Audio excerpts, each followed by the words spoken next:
Alright, welcome back to Late Night Deep Cuts. This week is going to be something different.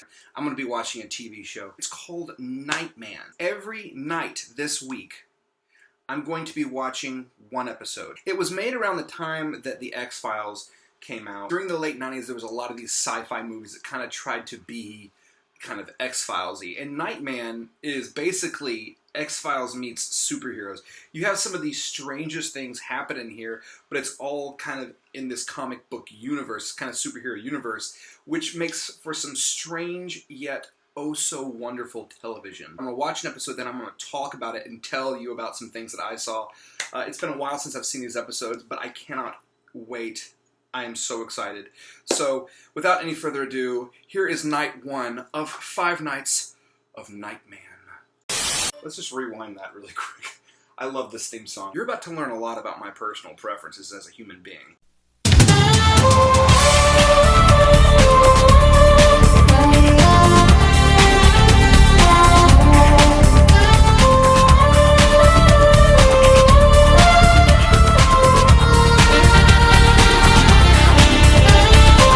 The opening credits are like awesome. I want to be this human being when I grow up. Oh wait, I am grown up. That was my favorite shot of him flying at the camera. Some of the best blue screen work ever. Glenn Larson. Glenn Larson is an awesome... He's also a legend in TV cinema, well, TV history. Because he also created a show called Manimal, where a guy turns into animals. What's that? You've never heard of that? Oh, well, have you heard of a little show called Knight Rider?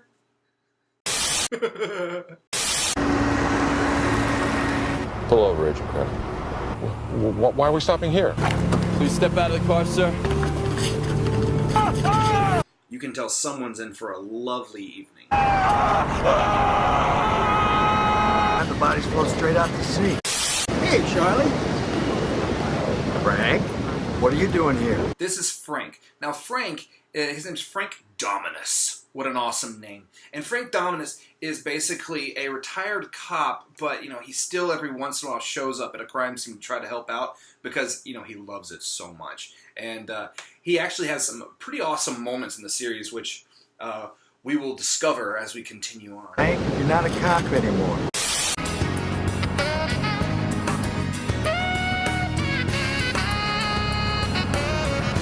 You know this was the same era as Kenny G, right? Oh, yeah.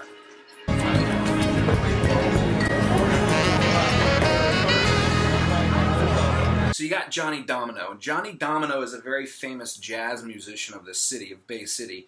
And he is the son, actually, of Frank Dominus. Get it? Dominus? Domino? One of the things that makes Johnny Domino such a compelling character is his strong decision to wear sleeveless shirts. Why was I not blessed with that chin? McDermott walked into it. He insisted on taking that meeting alone. Daniel Day-Lewis, more like Daniel Day-Kim from Lost. He's a great actor and should be in so much more stuff.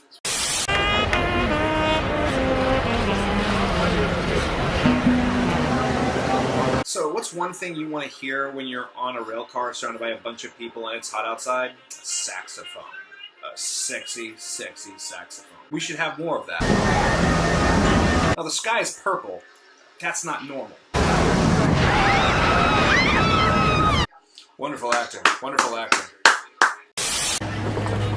There's something screwy going on with that guy. I'm a firm believer that we don't hear the word screwy enough these days. The fact is, you took enough voltage to fry a bus. A cable car, even. And I've called in a man who might be able to help you with those voices you've been hearing. A shrink? I love this reaction. Johnny, this is Dr. Walton from NISP, the one I told you may be able to shed some light on those perceptual problems you've been experiencing. Well, as a matter of fact, there are some good physical reasons for these disturbances. Your CAT scan shows some neurological trauma to your right temporal lobe. This doctor is like a mentor to Nightman. Back, Mr. Secretary. Hurry. It's all right, my boy. Barton is on our side. My God. The door. Somebody was there. Secretary Lawton was just shot to death in the stairwell.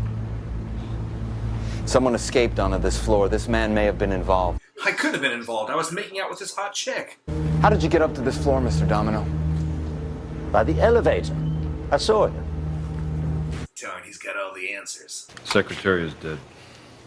Our problems are over. Maybe not. There may be a new one. Possible witness. Who? Young fellow. No, you're not going to tell me it's this musician again. Aren't you beginning to find his constant presence too coincidental? Does she not realize how loud she's whispering? Excuse me, ma'am. They can all hear you.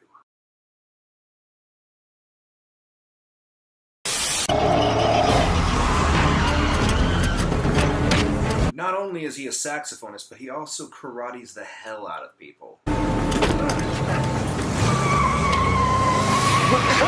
Now, no kung fu. I'm on your side. I love Riley. He's not just a sidekick, he's more like a partner. It's awesome. Anti-gravity belt. Holographic display unit. Stealth cape. Bullet-resistant suit. And of course, I have saved the best for last. Ta-da! And thus the bromance begins. This is the Justice Department. Come out with your hands up. That's it, it's over.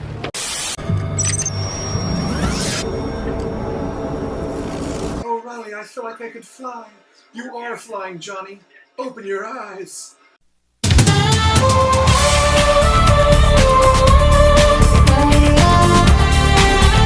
Okay, let's not get too carried away. I mean, this is all very experimental. Uh-oh. What's that?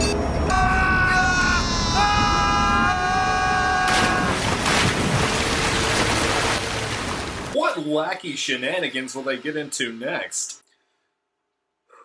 Okay, here we go. Summary.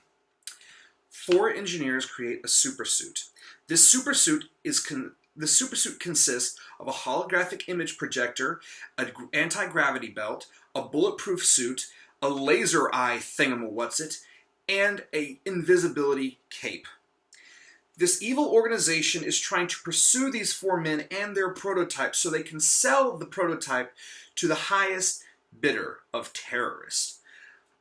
They pursue them to the Bay City area. The reason they've come to the Bay City area is because the 4 engineers are going to try to tell the Secretary of Defense their situation. He will be at a convention that week.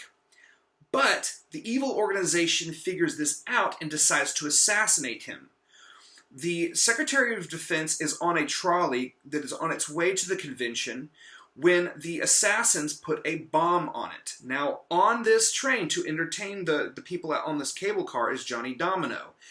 Before the bomb can go off, the cable car and Johnny Domino get struck by a mysterious bolt of lightning that gives Johnny Domino the ability to sense evil intent. Of course, he senses the bomb and the people behind it and acts quickly, getting everybody off the cable car and throwing the bomb into the air. Blah, blah, blah. It explodes. Because of his interaction, Johnny is now tied into this plot. Later, he is met by the last remaining member of the 4 engineers. The other 3 are killed. This is Riley Johnson. And he and Johnny decide to team up. He introduces Johnny to this prototype, and while he's doing that, the warehouse they're in is surrounded by the enemy. There's only one thing they can do. They use the invisibility cape and the anti-gravitational belt to escape. It ends on a cliffhanger with them falling into the water. Summary done. And that's Nightman, Episode 1. The first night of the 5 nights of Nightman. That's right, I almost put up 10, but it's 5 nights of Nightman. I love this show, and this first episode, even though it's just setting up the characters, it does a pretty good job of setting up the characters. Even though, like, for example, some of them are still trying to, you can tell that some of the actors are still getting used to their characters, especially Matt McCollum, who I absolutely love in this series, and he's absolutely wonderful. But there's a few times where he makes some pretty strange, like, facial movements, but other than that, he's pretty good at it. I really like Raleigh, even though he's definitely scared a few times. He usually jumps into the dangerous situations just as much as Johnny Domino does, which is one of the things I really, really like about Raleigh. His dad, Frank, he's a convenient plot point that connects him to a lot of the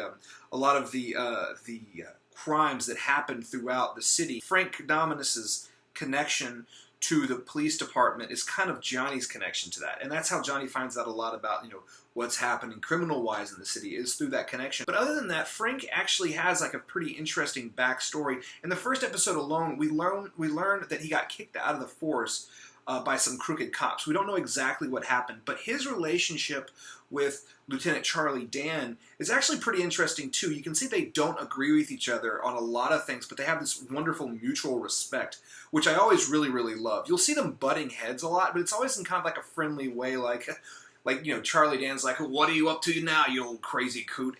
But Frank is equally like, "You'll see." And of course, in the end, they're still friends. All in all, a great cast of characters and a crazy plot that definitely keeps you entertained. I'll see you here tomorrow night for night 2 of 5 Nights of Nightman. And remember, life is just an intermission, at least until we meet again. Take care.